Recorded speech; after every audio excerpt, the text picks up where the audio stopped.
वालेकुम वरहमतुल्लाहि वबरकातुहू। इस मुल्क की आन बान और शान हमारे कायद जनाब बैरिस्टर असदुद्दीन अवैसी साहब, हमने जब भी आवाज लगाई, तबीयत खराब, तकलीफों में भी हमारी मदद के लिए, मजलिस को आगे बढ़ाने के लिए हमेशा दौड़ कर आने वाले हबीब मिल्लत जनाब अकबरुद्दीन अवैसी साहब, स्टेज पर मौजूद तमाम बिहार के एमएलएज, अख्तरुल ईमान साहब, सरवर आलम साहब, तौसीफ आलम साहब, गुलाम सरवर साहब, मुर्शीद आलम साहब, जमील साहब हमारे राजस्थान के सदर, वारिस पठान मेरा भाई, शोएब जमाई साहब दिल्ली के सदर, आदिल हसन साहब, मजलिस में जिनके आने से एक नई ताकत मिली है, हमारे भाई बिहार के एमएलए गुप्ता साहब, तौसीफ आलम साहब बिहार के एमएलए जब खड़े थे, उन्होंने कहा था कि हम 5 चुनकर आए हैं, 50 पे भारी है। तौसीफ भाई थोड़ी कंजूसी कर रहे थे आप। जब अकेले अख्तर भाई थे तो 100 पे भारी थे, अब तो आप 5 लोग हैं साहब।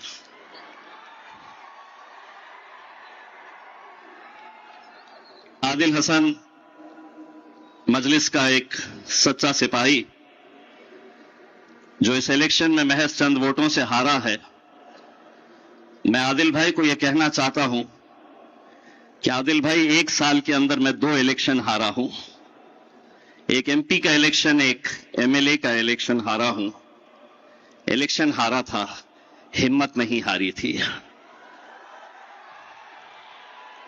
इसीलिए जो लोग समझ रहे थे कि हम हार गए हैं, हम खत्म हो गए हैं, उनके लिए एक बात कहना चाहता हूं। तुम गिराने में लगे थे, तुमने सोचा ही नहीं मैं गिरा तो मुसीबत बनकर खड़ा हो जाऊंगा। मुझे चलने दो, अभी अकेला है मेरा सफर, तो रोकोगे मुझे तो काफिला हो जाऊंगा। और आज अल्हम्दुलिल्लाह वही काफिला लेकर हम महाराष्ट्र से निकले और हैदराबाद की इस सरजमीन के ऊपर आए। उस सरजमीन के ऊपर जहां पर हमारे मजलिस इत्तेहाद उल मुस्लिमीन के बुजुर्गों ने एक नींव डाली थी, एक पौधा लगाया था, जो आज एक बहुत ही घना पेड़ बन चुका है।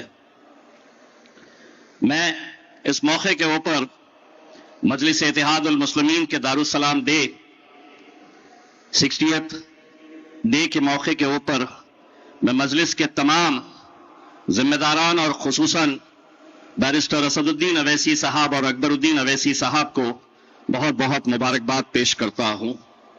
मैं इस मौके के ऊपर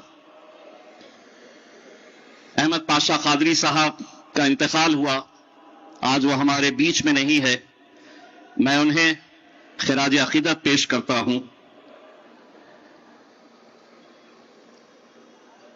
आपको याद होगा कुछ दिन पहले एक वाकया हुआ था, बहुत बवाल चल रहा था।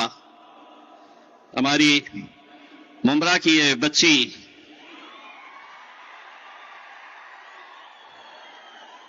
उसने अपने जीत की खुशी के अंदर उसने एक बात कही थी कि हम मुंब्रा को हरा कर देंगे।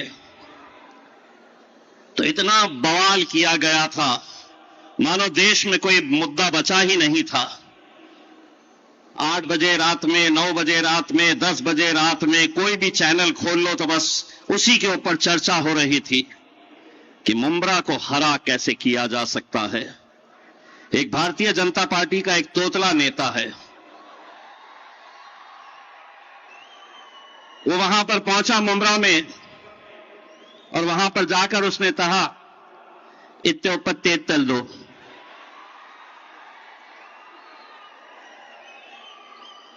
पुलिस वाले बोले क्या कर दो? तो बोले इत्ते उपत्ते तेज तल दो।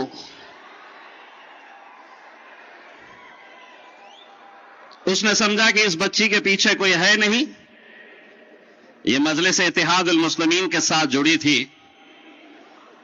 मैं जब वहां पर ये देख रहा था कि किस तरीके से भारतीय जनता पार्टी, शिवसेना वाले, कांग्रेस वाले इसका बवाल कर रहे थे और इस बच्ची को टारगेट किया जा रहा था, तब मैंने कहा कि रुको, तुम्हारा बाप आ रहा है। और मैंने जाकर जब मीडिया वाले मुझसे पूछे कि इस बच्ची ने यह कहा था, आपका क्या कहना है, पार्टी का यह कहना है, हमने कहा कि पार्टी पूरी तरीके से इस बच्ची के साथ खड़ी हुई है। और मैंने कहा कि सुन तोतले, बच्ची ने तो मुमरा के बारे में कहा था, मैं तो अल्हम्दुलिल्लाह पूरे महाराष्ट्र को हरा करके निकलूंगा इंशाअल्लाह। और आज हमने जब हजारों गाड़ियों का काफिला लेकर निकले तो झंडे कौन से कलर के थे पता है? महाराष्ट्र के कोने कोने से गाड़ियों पर हमने तिरंगा लहराते हुए मजलिस इत्तेहाद उल मुस्लिमीन के हरे झंडों को लगाकर हम यहां पर आए। मैं सिर्फ इतना कहना चाहूंगा कि महाराष्ट्र में हाल ही के महानगर पालिका और नगर परिषद के इलेक्शन में महानगर पालिका में 125 सीटें और नगर परिषद में 83 सीटें जीते हमने। उसमें आप लोगों का भी हाथ है, क्योंकि मुझे पूरा यकीन है कि जिस दिन नतीजे आ रहे थे उस दिन दुआओं के लिए आपके भी हाथ उठे थे कि या अल्लाह मजलिस को कामयाब कर दे। लेकिन इस जीत का सेहरा अगर किसी के सर पे जाता है, यह जीत अगर किसी की वजह से मुमकिन हुई है, तो सिर्फ और सिर्फ हमारे कायद बैरिस्टर असदुद्दीन अवैसी साहब और अकबरुद्दीन अवैसी साहब की वजह से यह मुमकिन हुई है। कहां कहां, कैसे कैसे, क्या क्या चल रहा था। अरे अल्हम्दुलिल्लाह आरएसएस के गढ़ में भी अपना झंडा लहराए हैं अभी नागपुर के अंदर, और अभी तो शुरुआत है। इंशाअल्लाह देखिए आगे आगे होता है क्या। बहुत हमने सुना है, बहुत हमने सहा है। अभी कुछ देर पहले जब यहां पर हम आकर बैठे तो यहां पर सामने एक बंदा बैठा हुआ था। असद साहब और अकबर साहब को देखकर इतने उटपटांग हरकतें कर रहा था, मैं गौर से उसे देख रहा था। उसके सर पे बाल नहीं थे।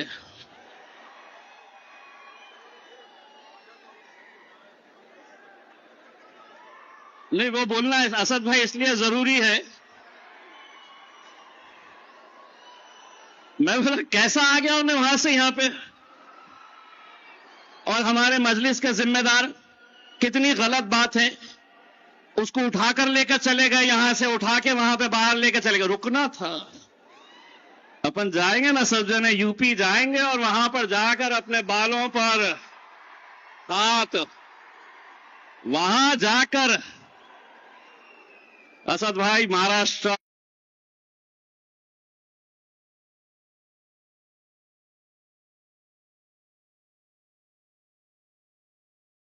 तेलंगाना हो गया है, लेकिन आज पहले आप हमें इजाजत दे दिए, हम जाके थोड़ा सा हाथ घुमा के आते हैं वहां पर उत्तर प्रदेश के अंदर।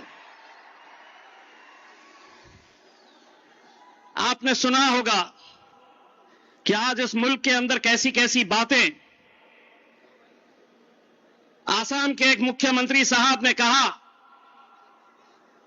कि अगर कोई मियां ऑटो रिक्शा वाला है, उसके रिक्शे में तुम बैठे हैं और किराया 5 रुपये हुआ तो 4 रुपये दो, मियां को परेशान करो।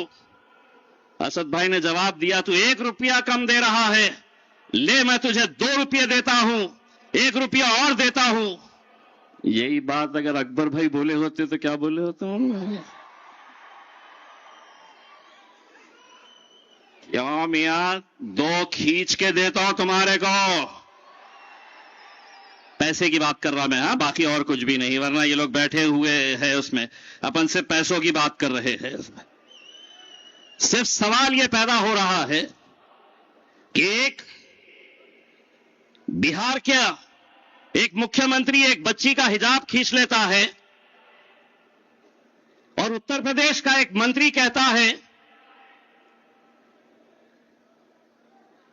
कि सिर्फ हिजाब तो खींचा है, अगर हाथ इधर उधर चले जाता तो क्या करते? सोचिए आपके इस मुल्क के अंदर इनकी ज़हनियत कैसी हो गई है, किस घटिया लेवल के ऊपर उसकी पोती की उम्र की बच्ची के बारे में वो कह रहा है कि अगर हाथ इधर उधर चले जाता।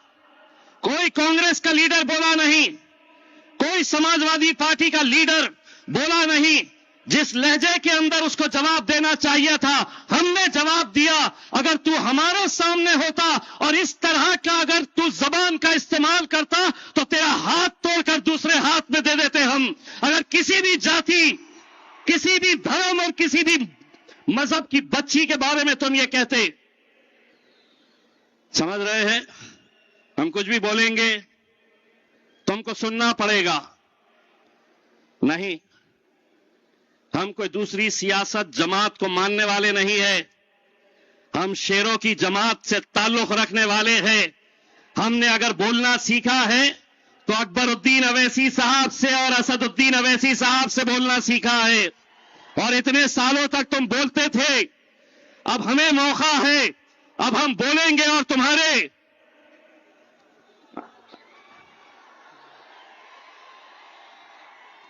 देखिए, मरहूम शायर ने क्या खूब कहा था, मजा तो तब है कि जो बोलना है। राहत इंदौरी साहब का वो शेर, आधा मैं बोलता आधा आप लोगों ने बोल देना। ये लोग अपना कुछ नहीं कर सकते हैं क्योंकि कानून सबूत मांगता है मेरे भाई। आपने क्या कहा था कि सभी का खून शामिल है यहां की मिट्टी में, ये मुल्क तेरे। यार हैदराबादी है, आवाज वहां तक जानी चाहिए। कहां तक? भाई और बहनों बोलो, सभी का खून शामिल है यहां की मिट्टी में, ये मुल्क तेरे। करो रिकॉर्ड, कुछ नहीं आने वाला आपके हाथ में, बाबा जी का ठुल्लू मिलता है। बोलेंगे आप ही और हमने सुनते रहना। अब हम समझ गए हैं कैसा बोलना, आधा हम आधा ये, कुछ नहीं मिलता है। मेरे भाई, मैं आप लोगों से सिर्फ इतनी इल्तिजा करना चाहता हूं कि जिस जमात से हम सभी लोग जुड़े हुए हैं उसने हमें बोलना सिखाया, हक के लिए लड़ना सिखाया। आज कितना फख्र होता है हमें जब बैरिस्टर असदुद्दीन अवैसी साहब पार्लियामेंट के अंदर अकेले बैठकर हुकूमत से आंख में आंखें डालकर सवाल करते हैं। बहुत अच्छा लगता है। लेकिन आज मजलिस को कमजोर करने के लिए, मजलिस को गिरता हुआ देखने के लिए कैसी कैसी साजिशें रची जा रही है, कैसे कैसे हथकंडे अपनाए जा रहे हैं। इसीलिए ये बात आप अच्छी तरीके से समझ लीजिएगा कि बाहर के दुश्मन तो बाहर है, वो भी मजलिस को कमजोर करना चाहते हैं। लेकिन आपको एक बात कहना चाहूंगा, जमाने में आए हो तो जीने का हुनर रखना, जमाने में आए हो तो जीने का हुनर रखना। गैरों से कोई खतरा नहीं, अपनों पे नजर रखना।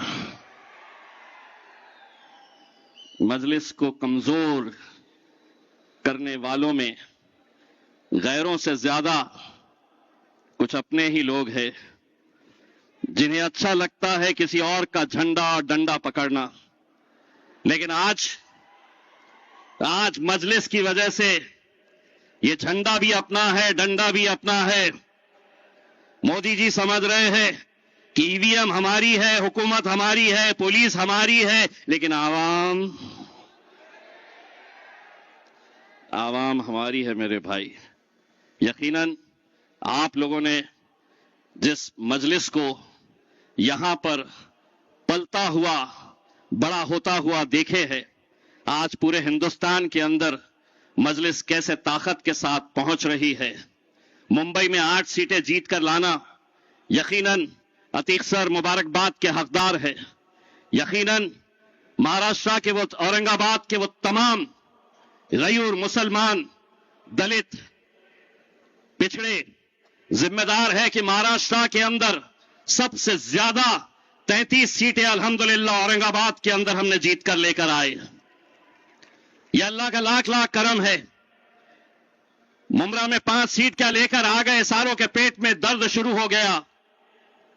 एक बात मैं असद साहब की मौजूदगी के अंदर ये गुजारिश करना चाहूंगा कि असद साहब, अगर हम किसी को गट नेता बनाते हैं, किसी को पार्टी का नेता बनाते हैं और वो उस ओहदे के ऊपर जाकर अपनी मर्जी के हिसाब से फैसले लेता है, वो ये समझने लगता है कि मैं पार्टी से बड़ा हो गया हूं, पार्टी के फैसले मैं करूंगा। जैसा हमने अभी आकोट के अंदर देखा कि पार्टी का फैसले के खिलाफ जाकर वहां के गट नेता ने किसी और का साथ दिया। अमरावती के अंदर एक हमारी मीरा कामरे नाम की जीत कर आई मजलिस के नाम से, मजलिस ने उसे वोट दिया और फिर जाकर भारतीय जनता पार्टी का साथ दे दी। मैं असद साहब की इजाजत से यह कहना चाहूंगा कि ऐसे जितने भी दल्ले लोग हैं, इनको हम सोशल मीडिया के ऊपर इतना बदनाम करेंगे, सोशल मीडिया के ऊपर इनकी तस्वीरें लगाकर लोग इन्हें देखें और कहें ये दलाल जा रहा है, ये कौम का बिकाऊ जा रहा है। वरना इतनी मेहनतों के साथ लोग जिता कर लेकर आते हैं और देखिए फिर कैसे कैसे हथकंडे चंद रुपयों के लिए ये कर देते हैं। हिसाब सबका लिया जाएगा, किसी को इंशाअल्लाह बख्शा नहीं जाएगा। मैं असद साहब, अकबर साहब से सिर्फ इतनी इल्तिजा करना चाहूंगा, ये जितने भी हमारे कॉर्पोरेटर्स और काउंसिलर्स बैठे हैं, अकबर भाई, इनके हैदराबाद आने की सबसे ज्यादा खुशी थी क्या है पता है? यहां पर आप दोनों साथ में खड़े रहेंगे और ये सब के सबको फोटो खींचने का आपके साथ मौका मिलेगा, ग्रुप फोटो खींचने का मौका मिलेगा करके। तालियां बजाओ रहे नहीं तो मेरे, तुम्हारी तरफ से पैरवी कर रहा हूं मैं। ऐसे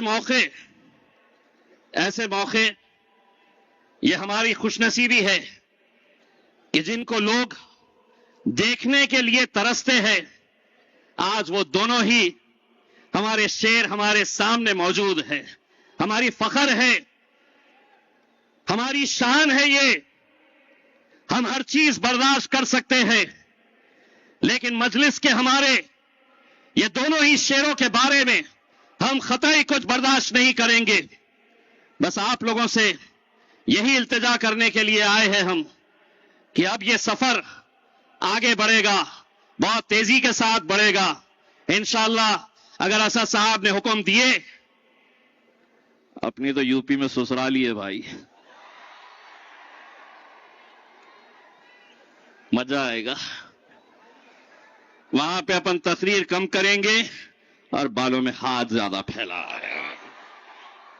मैं सिर्फ असद साहब से, अकबर साहब से यह दरखास्त कर रहा हूं कि हमने पार्टी के अंदर बहुत कुछ फैसले लिए हैं। एक फैसला यह है कि हम महाराष्ट्र के अंदर पार्टी के रजिस्ट्रेशन ड्राइव हम स्टार्ट कर रहे हैं, मेंबरशिप ड्राइव हम स्टार्ट कर रहे हैं। ये मेंबर्स रजिस्ट्रेशन है, इसके ऊपर क्यूआर कोड है। ये क्यूआर कोड जो भी स्कैन करेगा, आने वाले 2 दिनों के अंदर हम अपने सोशल मीडिया के ऊपर अपनी वेबसाइट हम लॉन्च कर रहे हैं मजलिस महाराष्ट्र की। वहां पर आपको जाकर ये क्यूआर कोड स्कैन करना है और आपका नाम, आपकी पूरी डिटेल्स इसमें भरना है और आप बाज़ाब्ता लीगल मेंबर हो जाएंगे एआईएमआईएम के इंशाअल्लाह। ये सभी लोगों ने अगर साथ दिया तो 3 महीने के अंदर इंशाअल्लाह 10 लाख मेंबर्स बनाएंगे इंशाअल्लाह मजलिस इत्तेहादुल मुस्लिमीन के हम। बस यही उम्मीद करते हैं और इंशाअल्लाह आप लोग इसी तरह का साथ देते रहेंगे। जाते जाते सिर्फ इतना, तेरा मेरा रिश्ता क्या, तेरा मेरा रिश्ता क्या, तेरा मेरा रिश्ता क्या। बहुत बहुत शुक्रिया। आखिर